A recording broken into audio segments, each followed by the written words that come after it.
শুধুমাত্র এই দোয়াটি একবার পড়েন, আল্লাহ তাআলা আপনার 90 বছরের গুনাহ মাফ করে দেবেন ইনশাআল্লাহ।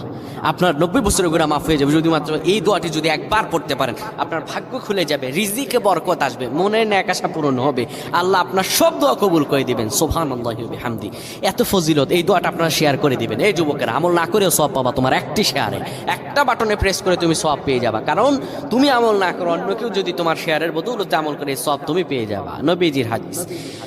আমার ভাইয়েরা, আল্লাহর কাছে দোয়া করা, আল্লাহর কাছে দোয়া চাওয়া, এটি হলো মুমিনদের কাজ। আমার আল্লাহ বান্দাকে বলেন, বান্দারে উদউনি আস্তাজিব লাকুম, আমার কাছে চাও, আমার কাছে চাইলে আমি আল্লাহ তোমাকে দিয়ে দিব।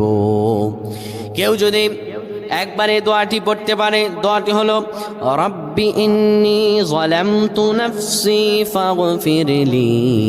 কেউ যদি এই দোয়াটা একবার পড়তে পারে, আমার আল্লাহ তাআলা তার 90